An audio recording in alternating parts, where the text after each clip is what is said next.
Hello, welcome to Explore the Beat. Thank you for being here. My name's Sarah and I work with Building Beats, a nonprofit organization based in New York, providing music and podcasting education to youth in New York City and LA now. Explore the Beat is a collaboration with New York Music Month Extended Play, an initiative of the Mayor's Office of Media and Entertainment through New York Music Month Extended Play Initiative. And we'll be offering free music production and podcasting workshops through May of this year. So be sure to check out the amazing lineup of workshops that we got going on. I'm going to drop a couple of links in the chat so you can check those out. Now, today's workshop is from home studio to virtual stage. During this workshop, you'll explore techniques for taking productions and presenting them on a virtual stage. So from gear setup to clear audio, we'll cover it all and we'll get you ready to perform on the virtual stage. Your teaching artist today will be Christian Vargas, AKA El Blanco Niño, a music producer from the Bronx. And what started as a hobby has grown into a catalog of online music releases, from chopped and screwed edits, future bass releases, club music releases with a wide range of underground artists, and diving into the genre of footwork. Always switching sounds, you can see his music evolution on his mixes. And if you have any questions moving forward, or if you get any technical issues, feel free to send me a private chat. Feel free to submit your questions in the chat, whatever you're comfortable with. And we should have time at the end for a little Q&A. But enjoy the workshop and yeah, go for it. Yeah, no problem. What's going on, everybody? Thank you guys for coming along. I'm down here at the Boogie Down Bikini Bottom, as you can see in the background here. But today I'm going to give you guys kind of a bit of a crash course on how we can kind of do what we're doing in the home studio, which is music production and whatnot, and kind of bring it into the virtual space by means of video streaming. So a couple of things that I'm going to go over first before we even touch like us going to do a live stream is kind of go over a couple of gear pieces that you really should have with you before you start doing any streaming. So let me just share my screen really quick. And one thing that is kind of paramount to get before you do decide to go into the whole video streaming space is that you need an audio interface so that we can split our audio signal so that, you know, we can have instruments playing while we're producing the music and we don't have to overlap any sounds or anything like that. You know, the interface is able to kind of just deal with multiple audio sources playing or recording at the same time. This one here, the Focusrite Scarlett audio interface, that's the one that I personally have, and it's a really great starter. But if your home studio setup involves a lot of instruments or a lot of MIDI instruments, such as synthesizers, keyboards, what have you, you may have to look at other options because the Scarlett only has but so many MIDI inputs. So this one is just kind of the base one that I usually recommend to everybody. It works really well. I believe they only have the 3rd generation available. And that one specifically uses a USB-C cable, since that's kind of going to be the new standard of USB cables. So just keep that in mind when purchasing this audio interface. Just make sure that you either have a USB-C converter or you have devices that accept USB-C inputs.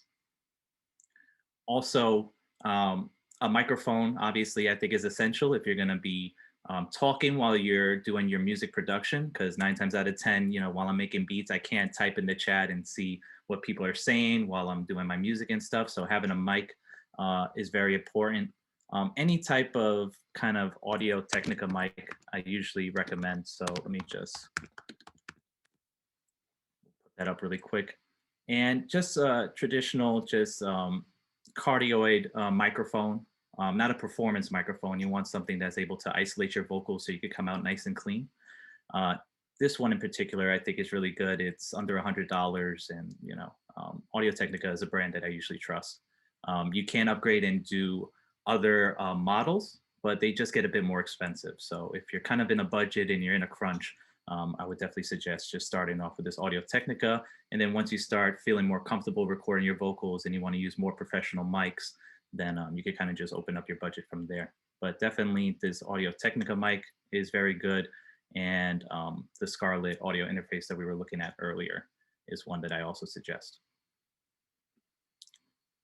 And obviously you're going to need a decent laptop to do all this stuff. I have a MacBook Pro, so a lot of the stuff that I'm going to be going over today is going to be in relations to streaming on a Mac, but some of the programs and apps that I'll be talking about also run on PC as well. So hopefully what I talk about here will translate, and if not, we'll provide some links towards the end if you have any questions about running your setup through a PC. So once you have your equipment, you have all that stuff set up.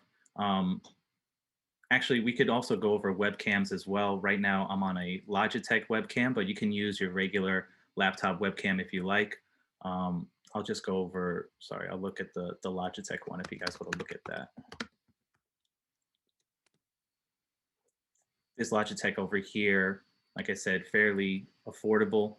It runs on 1080p, so it's HD, and it's 70 bucks at Target. And it's a really good, just kind of introductory webcam to kind of just get you into the groove of kind of just live streaming with video. So that's another one that I recommend. But like I was saying before, once you got all your gear and stuff ready to go, the first thing that I always do before I decide to, stream online or to start a streaming session online is to run a speed test. And in Google, you could just Google search speed test and they'll do a speed test automatically for you. So I'm just gonna run mine's real quick. Nobody take my IP address. And right now it's just going to check my download speed and my upload speed. And so that's going to take a few seconds, give or take.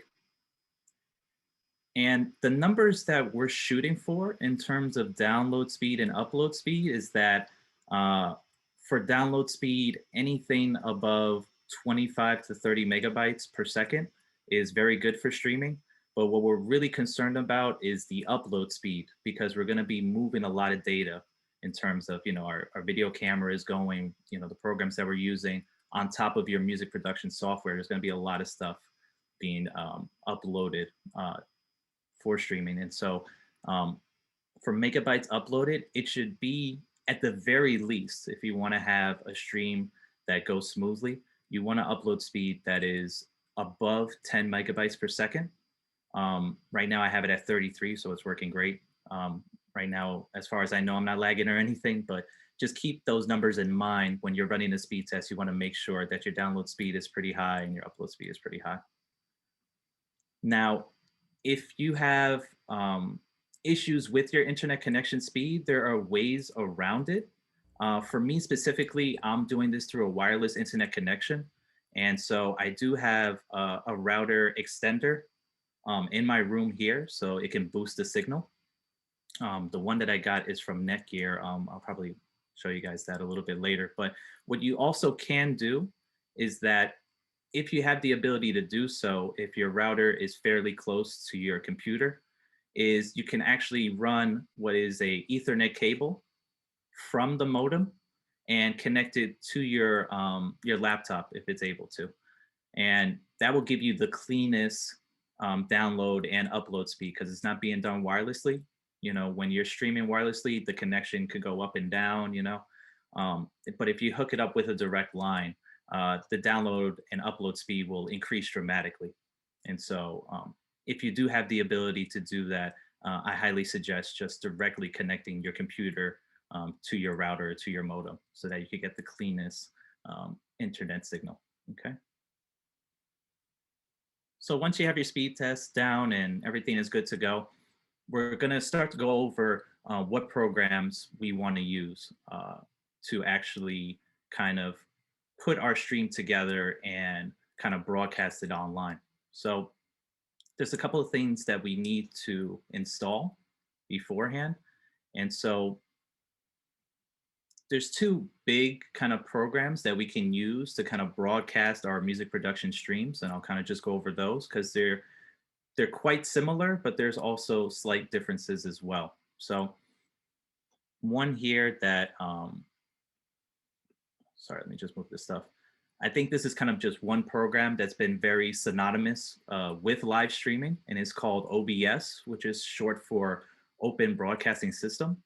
It is a free program that you can download, works with Mac and PC, and it gives us the ability to kind of compose our live streams and add video, images, different scenes and stuff like that, transitions. There's a lot of power in this OBS program, and it is free. And I highly recommend, starting off with OBS to kind of just get used to streaming online and just paying attention to like the numbers and seeing what works and what doesn't work for your computer. So let me just show you guys what OBS looks like once you do decide to install it. So just give me 1 second here.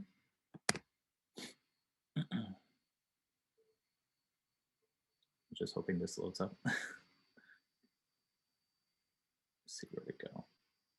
All right. So I'm hoping that my computer doesn't like freeze on me because it's a lot running right now, but this is what OBS looks like here. So you can kind of just see all of us here. Let me move this screen out the way. All right. So this is your OBS kind of main screen here. And as you can see within this screen, we can kind of just include our inputs or outputs. We could put different media sources in here and whatnot. We can start recording if we want to. So OBS is not strictly just for streaming. We can actually record video inside here, and then you can go and edit it on your own time. And it's just really powerful stuff, honestly. You kind of just see here, I can have different media sources. I can put in like videos. So let me see if this will work out.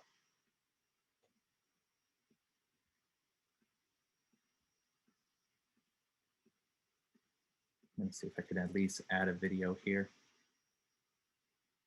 It probably won't be able to work. I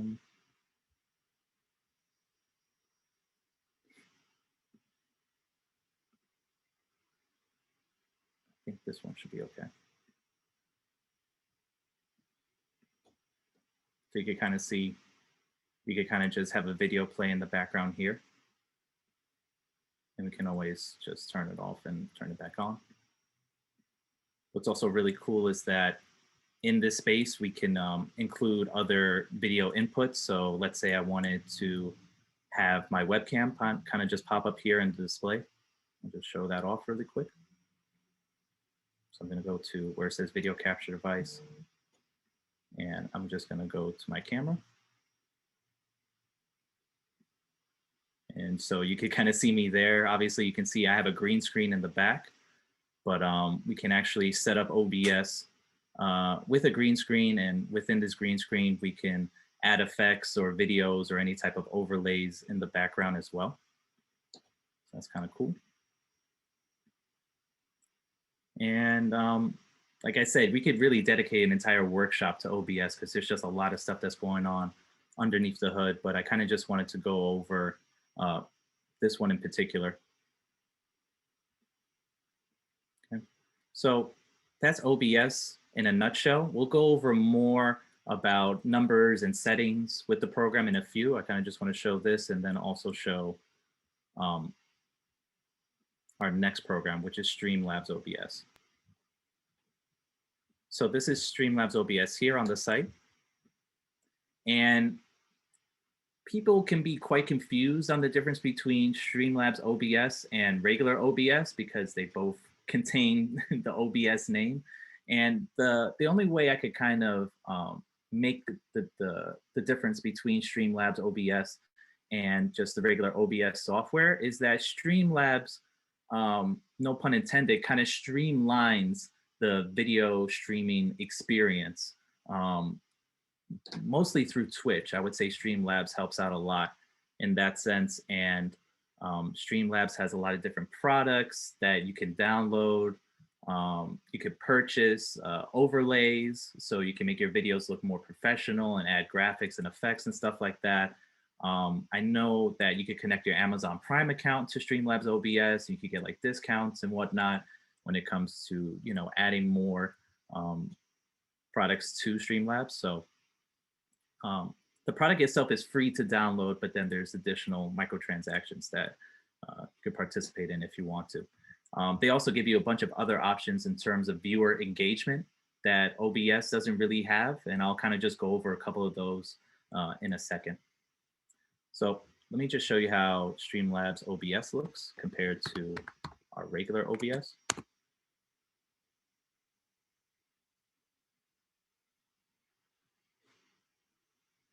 And Streamlabs is usually updating constantly because that's what it's doing to me right now, but they're always putting in different updates, just different tools that you can use as, as a music producer to kind of engage with your audience. I think the most recent thing that they've put up is that they're introducing a service where you could basically do like crowdsourcing or a fundraiser through your stream. So let's say you're producing music and people want to donate money to your channel. Streamlabs OBS kind of makes it easier for people to donate to you directly, which is pretty cool. Just still waiting on this download. Sorry that it decided to update today. My apologies. But once it gets up, you guys will be able to see the difference, and hopefully my computer can handle it. I'm just going to check in the chat and see if I missed any questions. Streamlabs is compatible with iPad, but you're not going to get the same features if you decide to just do it, on a PC or a Mac. I believe with the Streamlabs on the computer, you could basically just live stream directly through there, but it would be very difficult to, like, let's say I had GarageBand on my iPhone or on my iPad, and I wanted to show me playing GarageBand on the iPad while streaming. I haven't had a chance to try that yet because I just don't have access to that. But as far as I know, that would be much more difficult to do on an iPad than to do it here on your computer. Okay. Oh, it's finally loaded. Thank God. So this is Streamlabs OBS here. And just move this chat out the way. And so as you can see, Streamlabs OBS looks very similar to OBS that we saw before. Probably looks just a little bit cleaner, slightly different colors and stuff like that. You can see I still have my same settings here. I can add this GIF animation here. I have this scrolling text over here. You can also add other elements too. And this is in relations to Twitch. So you can have like a little chat box where you can see people's messages as it comes in real time. You also have an alert box here, so you can add that in if you want to see who recently followed you, either on Twitch or YouTube or whatever. They just have more tools for you to kind of just make it look a bit more professional. You can also see here on the sides, they have this, this little menu here, and hopefully it loads. And so in here, this is kind of like the Streamlabs kind of OBS store. And in here, we can go and look for overlays to put on our screen. We can look for ways to increase engagement and interactions, stats, tools. All that stuff can kind of just be found right here. And it's all presented to you, in a pretty clean manner. With the regular OBS, it doesn't really have all these bells and whistles. It's just strictly the video processing. Oh, sorry about that. I didn't mean to go back to the site. Okay. And so those are kind of really the two big takeaways between using OBS and Streamlabs OBS. I would say OBS just by itself is good just for regular production streaming. It doesn't matter if it's on Twitch or somewhere else. It kind of just works everywhere. I would say Streamlabs OBS is geared towards more of the Twitch community or the Twitch crowd because it gives you all these different kind of effects and apps that you can kind of have running while you're doing your production stream. And it can help you out a lot when it comes to like viewer engagement and, just making things look a little bit more snazzy and professional. Okay. So those are the two that are pretty much used the most. There are other apps and programs out there, but as far as I know, these are the two best ones that are free. So let me just go back to my website here. Sorry, one second. Just got to get this back.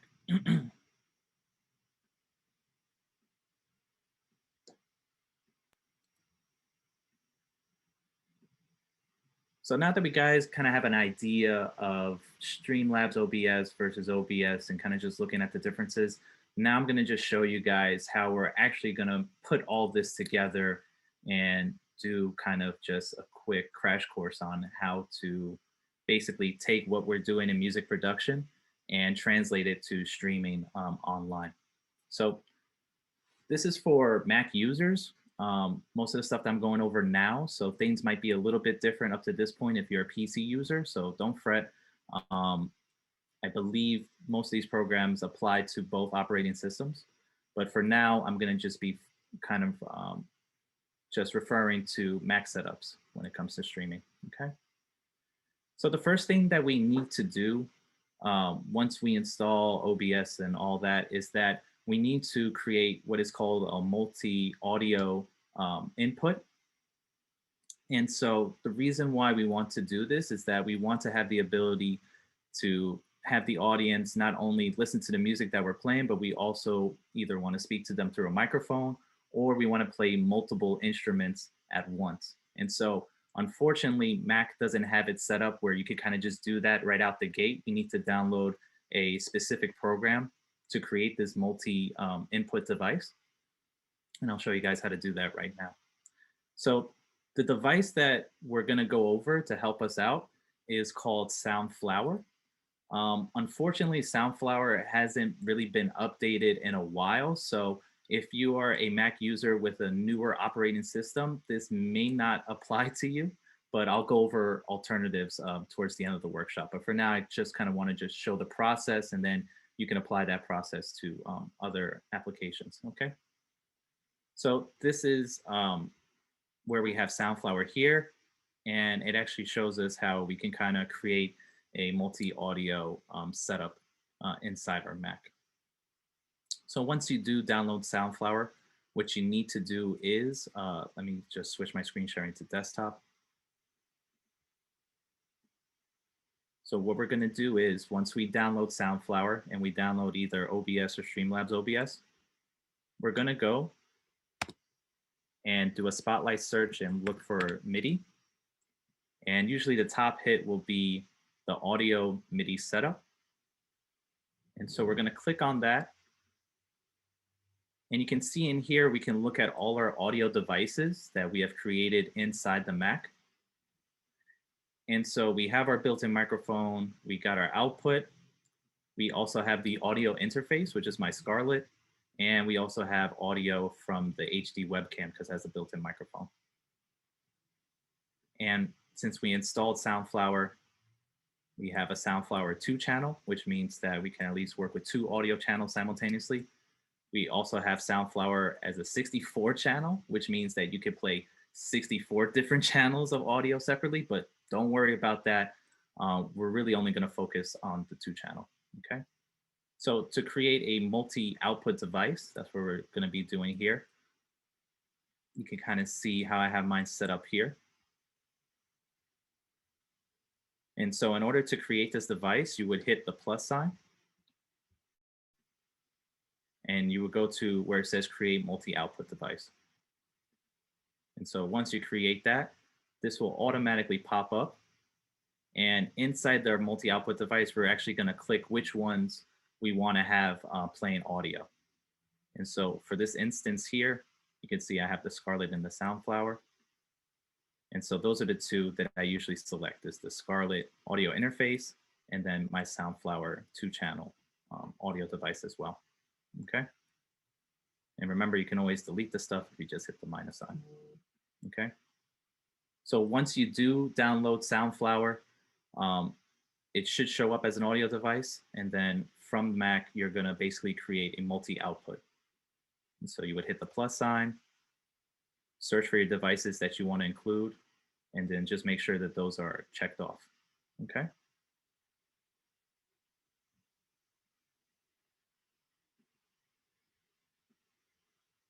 Let me just go back to my regular share. And so once you have this multi-output device set up, we can go into OBS and start kind of tinkering and choosing our audio devices and our video devices. And so we'll go over that right now.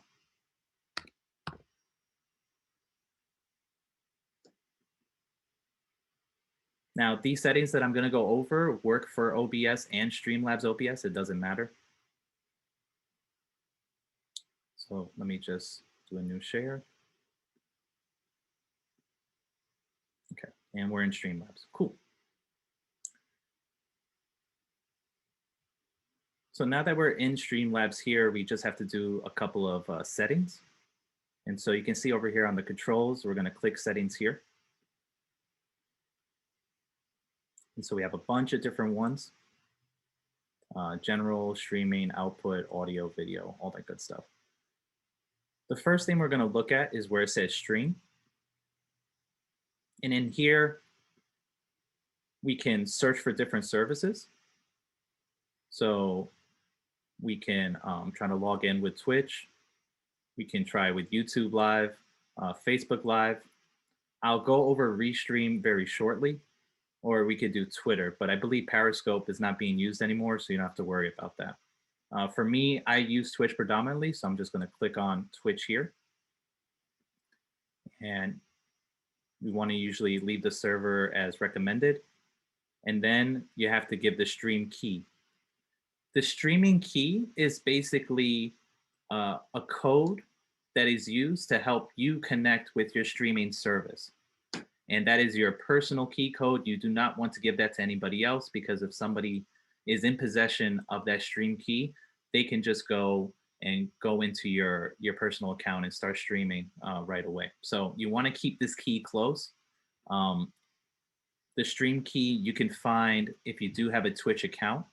Let me see if I can maybe try to show that really quick. Just give me 1 second here. I'm just going to go on Twitch.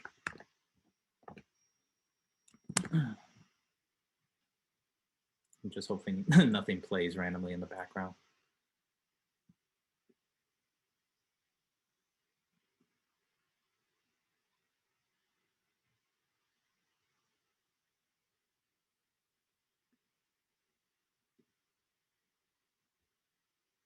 I think it should be fine. It's just running a little laggy, but it's not terrible.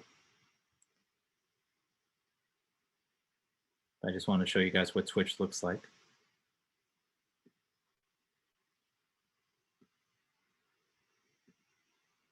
So this is my Twitch here. Let me just mute myself.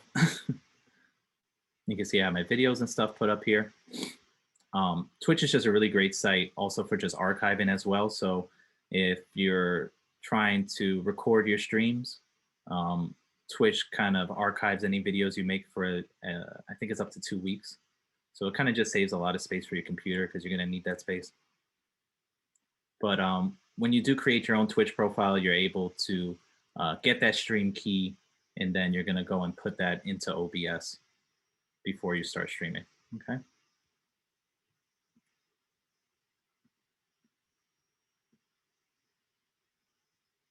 So actually, I'm just noticing that it may not show all my screens. So let me just switch this to desktop. So I think you guys should be able to see everything. Over here, there's this new feature in OBS where it says ignore streaming service setting recommendations, and it'll show a maximum video bit rate and a maximum audio.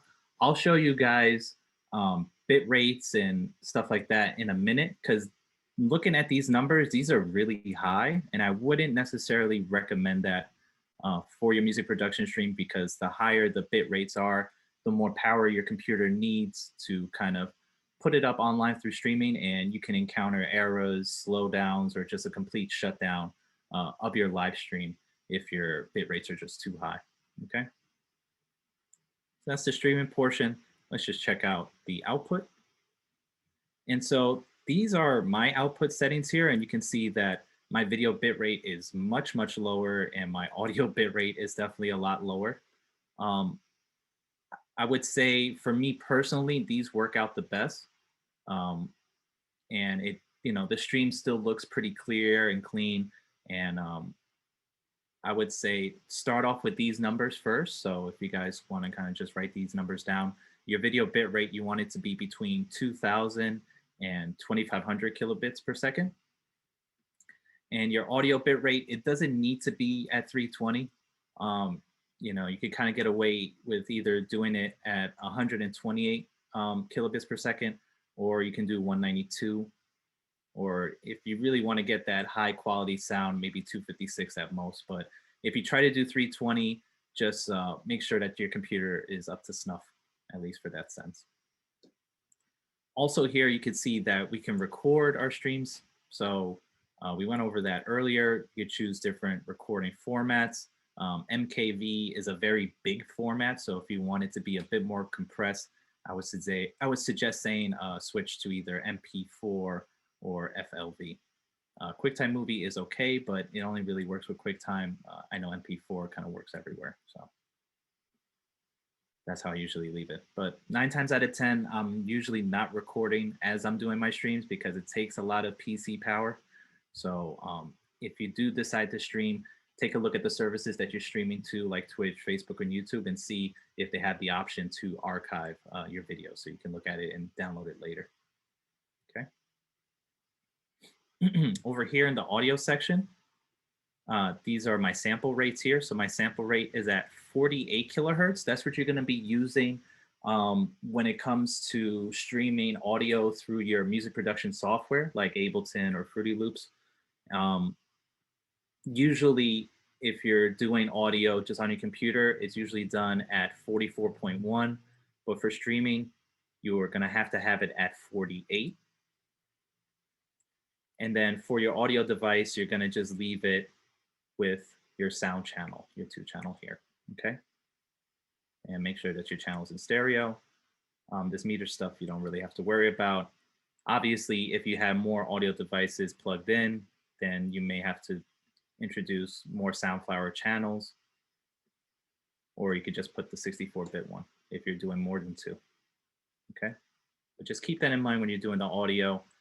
Have it at 48 kilohertz and make sure that your desktop audio has it as your Soundflower, okay, your 2-channel. I'm going to just keep going down the list here and go straight into video. So with OBS with video, you can actually not only set the resolution for the video itself in OBS, but you can also set the resolution for what you're actually going to put out for your stream. So for me here, I know that my display, my monitor here for my Mac is 1920 by 1080. That means that it's at 1080p. And the aspect ratio would be considered a widescreen, which is 16 by 9. But for my scaled out resolution, so that's the resolution that I'm going to be broadcasting, I want to keep this a little bit smaller.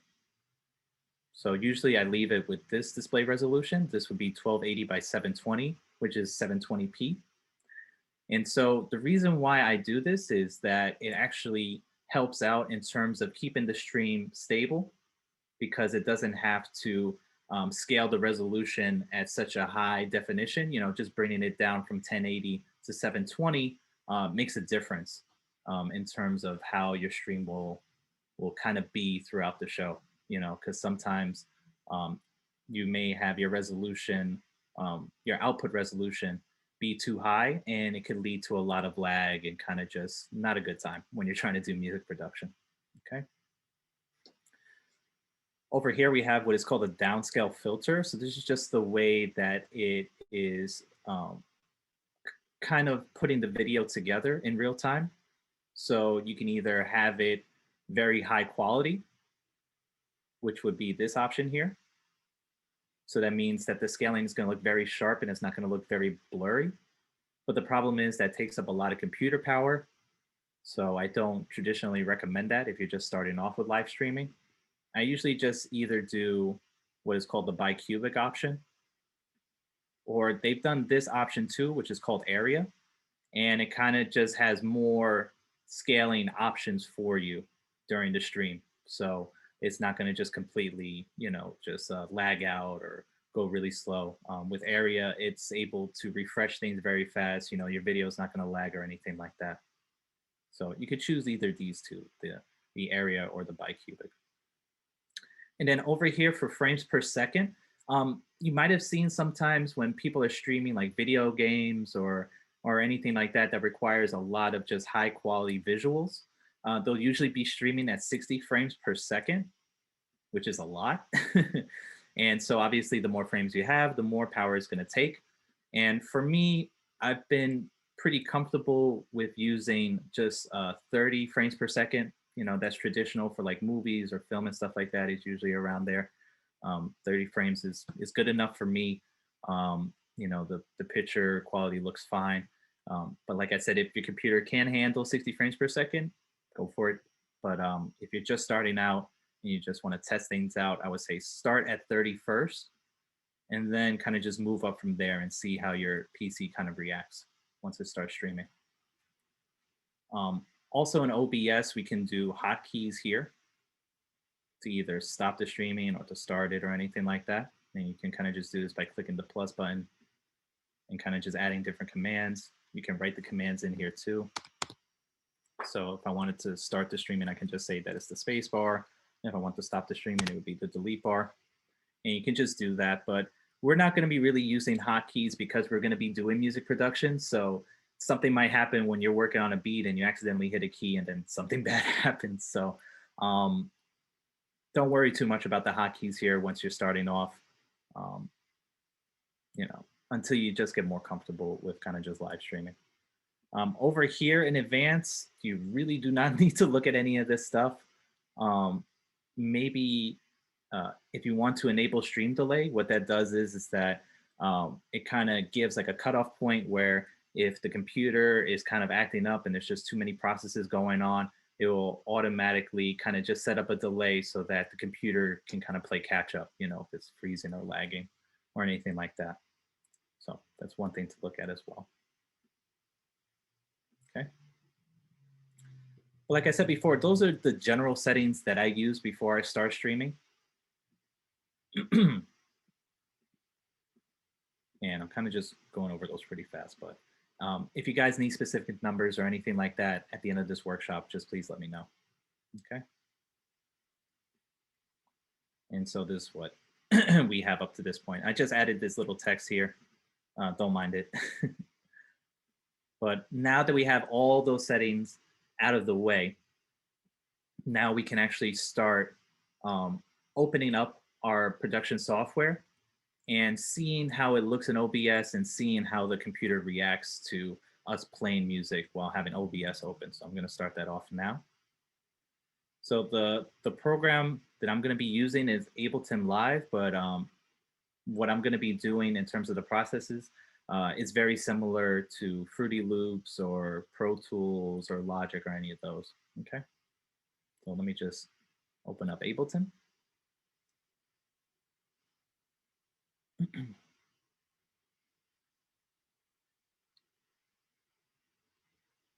me see. Did it pop up here? No. Yeah. Just minimize that.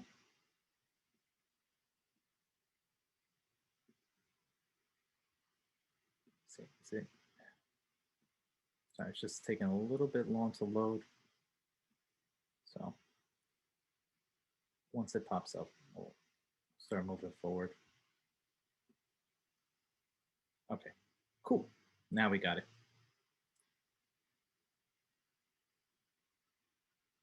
So to actually add, a video screen that's not a webcam or anything like that, I'll show you guys how to do that real quick. So over here, we have what are called scenes. And then within those scenes, we can add different sources like text, video, and other audio devices. So what I'm going to do is I'm going to add my Ableton window as a source, and it'll kind of just pop up here. So what I'm going to do is click the plus sign. And we're going to go to window capture.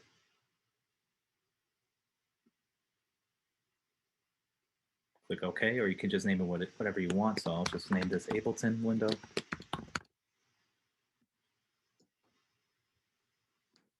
And so from here, we'll have a bunch of options that we can choose which window we want to use. And so I'm going to click on the one where it says Live, because that's what I'm going to be using is Ableton Live. And then I'm going to go and click OK. Now you can see this is kind of really big because this is probably more than the display size here for OBS, but we can fix that by kind of just right-clicking. And I'm going to go to where it says Transform, and I'm going to go to where it says Fit to Screen. So now it fits. Okay. If you do want to take those black bars off, we can do that as well. But for now, we'll kind of just leave it as is. You can also turn off the display capture too, where you see that little eyeball. We can just go boom, and then it doesn't show up. You can also take out the text. It kind of just looks like that.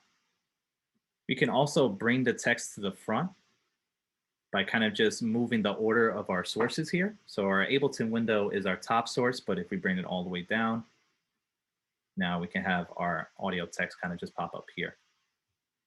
And then we can also add that webcam that I was talking about before. So let's see if we can just add a webcam too. So I'm gonna add another source here, and we're gonna add a video capture device. Or actually, sorry, we don't need to add another one. We already have one here. So 1 second. Yeah, this is good to go. Okay. So I'm going to turn this on. And of course, that looks crazy. But I'm going to fix this up really quick. So go back to Transform. Make sure that it fits to screen. And now we can actually adjust the size of it. So, whoops, wrong one.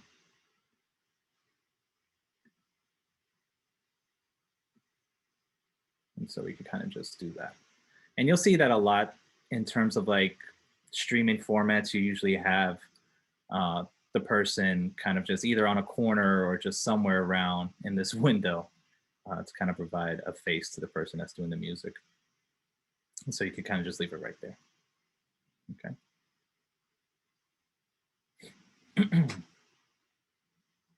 So now that we have all that good to go, now all we need to do is just make sure our audio settings in OBS match with the audio settings here for Ableton. So I'm just going to open up Ableton really quick.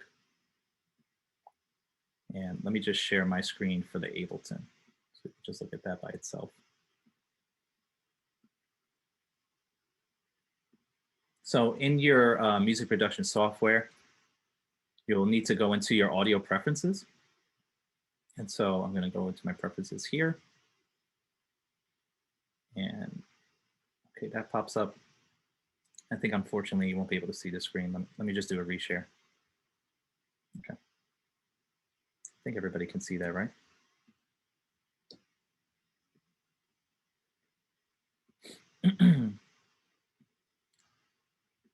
And so in our preferences, one thing that we just want to make sure is our audio output. So for me, for this Zoom chat, I have it as a Zoom audio device. But when you are live streaming, you want to make sure that your audio output device is your multi-output device. Always make sure it's that, okay? So it won't be the Scarlett. It's not going to be your built-in output. It's the multi-output device, okay? And so let me see if I could kind of just play a sample in the background, and we'll see if you guys can actually hear it.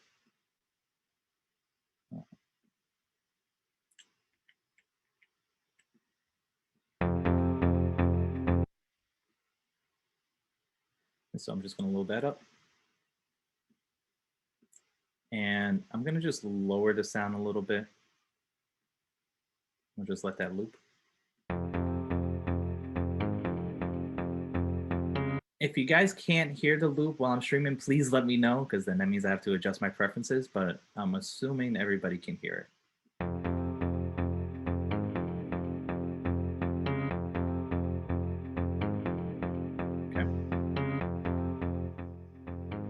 So I'm just gonna leave that running. And so I'm gonna just go back into OBS.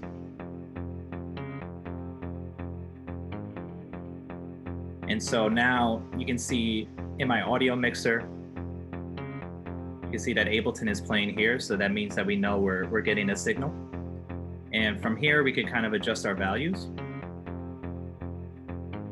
Now, I'm not gonna hook up my mic to OBS because then you'll be hearing me 2 times and it might produce audio feedback. And I don't wanna blow anybody's eardrums out during this workshop. So just take my word for it that when you are speaking into the mic, the audio input capture will also be going off as well, okay? Usually what I recommend in terms of, what I usually want to recommend in terms of your audio output capture like volume is that you want it to not go too much into the yellow. You know, I would say that you would want to keep it where it says the -20 area.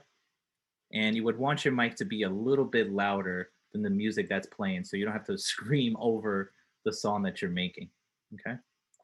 So that's one thing just to keep in mind when you get your input and your outputs together. Let me just see if I could kind of just play that one more time so you can kind of just see how the screen looks. So let me just go back into Ableton.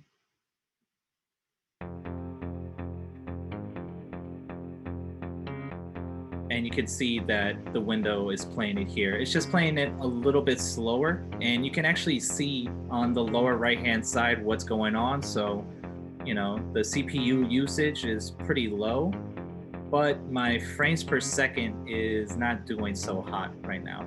So right now it's sitting at about 25 frames per second, but I really wanted to hold steady at 30 frames. And the reason why it's not holding steady is probably because I have all these different processes running, you know, not just Ableton itself, but I also got, you know, Zoom on top of OBS running. So that's a lot going on.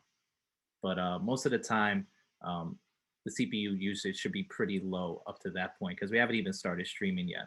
Once you do start streaming, you know, once you click this over here, you'll see that it'll pop up and there'll be a green indicator that shows you if your connection is good or bad, okay?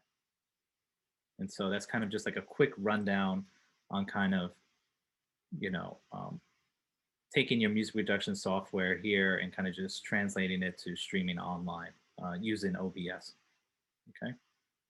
Just one last thing that I wanted to go over because this was a question that people had in terms of wanting to broadcast in other places besides Twitch. So I'll kind of just go over a couple of those as quickly as possible because I'm just noticing we're kind of short on the clock here. So let me just go back in here and just close this. And I'll kind of just show you a couple of things. 1 second.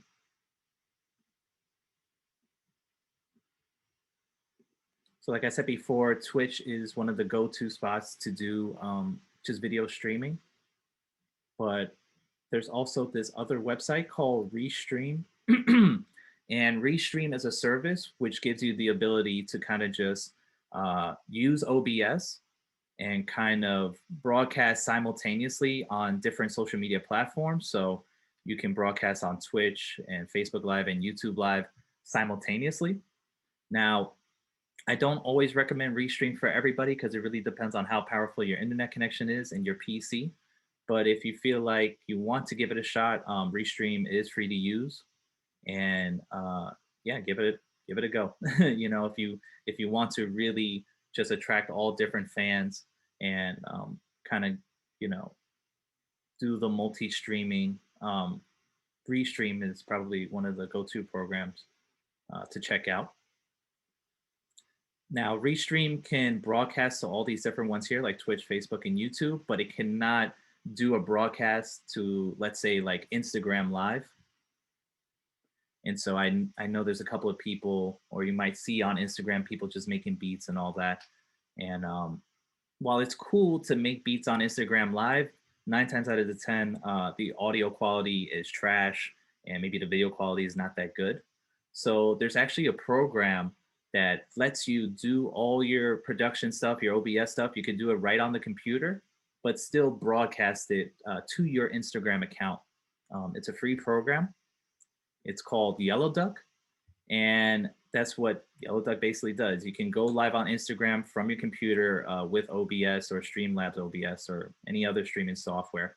And it works the same way, where it will give you, you have to give the stream key to Yellow Duck, and then it will create a web address, a URL, and you'll be actually able to stream from your computer, and people can watch you on Instagram Live, and people can comment and talk and stuff like that. The only caveat with Yellow Duck is that because Yellow Duck is using your Instagram account to go live and to broadcast your stream, you won't be able to go on Instagram on your phone and actually comment and talk to people. So what I usually recommend people to do is that just create a second account, and that could just be your chat account. And so you can go on your phone, switch from your personal or your business account, switch to this like streaming chat account, and then you can go and chat with people on your phone while you're still doing the stream on your IG Live. And so that's one way to get around that. But hopefully this wasn't too much information to throw at you guys. Streaming is a really essential tool for just musicians and artists during these times. And if you didn't really get a chance to do music streaming last year, it's not too late to give it a try now. This wasn't something that I was doing even 2 years ago, and now I'm using Zoom and Twitch and all this stuff and engaging with my audience and my fans in a way that I really wasn't able to before. And I think there's a lot of possibilities with streaming that you really couldn't do, as a set, in real life. And so hopefully this workshop kind of gave you guys an idea of how it's like to stream on your computer, settings and stuff like that, and just show you guys that it's possible to do so on a relatively limited budget as well. Okay, so I know there's like 3 minutes left. I guess we could try to leave it for any questions. Let me see. I do have a quick question. Like, when you're doing your streaming, and if there's anything that happens, like an unforeseen complication, how do you typically handle that? Is there like anything you do to like kind of distract people, or do you just kind of like try and get through it as fast as you can? If there's any like complications, or sometimes I've had situations where I'm, working on Ableton and I don't even realize that I'm disconnected. I know that Streamlabs OBS will reconnect automatically for you. So you can set up those options in the settings if if that issue does pop up. I also know that Streamlabs OBS will also give you the heads up if your frames are going too slow, or the computer is having a tummy ache and it can't handle everything that you're doing. The program will give you a heads up. I would say if there's ever an issue where you're experiencing a lot of lagging or stuff like that, the best thing that you can honestly do is just chat with your fans if you can on Twitch or wherever, and just tell them like, look, we're experiencing technical difficulties. We're going to try it right back. And then try to engage with them in other social media places, and just, try to keep them up to speed. Because really, if you're doing it by yourself, it's beyond your control. And so, Streamlabs OBS will help you out a bit with reconnecting. But if any of those errors come up, the best thing you can do is just apologize and just try to contact your fans and just tell them like, we'll be right back. You can set up a new time so you can test stuff out. And yeah, that's the best way you can possibly do it. What target dB level should your audio output be on OBS? Your target audio output, I mean, for me specifically with music production, I try to keep it like at around, we'll say minus 12 dBs or minus 16, depending on, what type of music you're making. Obviously, if you're making very loud, kind of aggressive music, you're probably going to have to have the volume a little bit lower. And if you're making something that's a bit more ambient or a bit more mellow and it sounds quieter, you may have to boost it. But just general range, I would say between minus 12 to about minus 15 decibels for your audio output should be good. All right, and then another follow-up question. At what level do you notice clipping? You would notice clipping for the audio if it's at least when you're doing music production, I notice clipping a bit more when it's at -6. I never have anything at 0 dB. You're just asking for it to be clipped if you do it at 0. So I would say between -6 and 0 is when you would start noticing clipping issues, and you'll see it in the OBS that it'll kind of just go to red. There are ways to kind of counteract that. And actually in OBS, there are, and we didn't have a chance to go over this, but there's filters that you can put on your sources, whether it's audio and video, and you can add equalizers or compression and stuff like that to kind of keep your sound contained without it clipping or becoming too loud. All right, cool. Well, if there's no other questions, I just want to, thank everybody for joining us. Thank you for teaching this workshop. And I just want to remind everybody that we have more Explore the Beat workshops coming up soon. If you want to continue the conversation or if you have questions about today's workshop, you can also join our Discord. And of course, the recording will be up on the blog within the week. So just keep an eye out for that. I'm just going to drop a couple of links in the chat. So there's the Discord link and then our page about Explore the Beat. But yeah, I hope to see you all at another workshop. Again, thank you. And I hope everybody has a good rest of your evening. Yeah. There's nothing else. Catch you guys later. Bye, everybody. Thank you. No problem.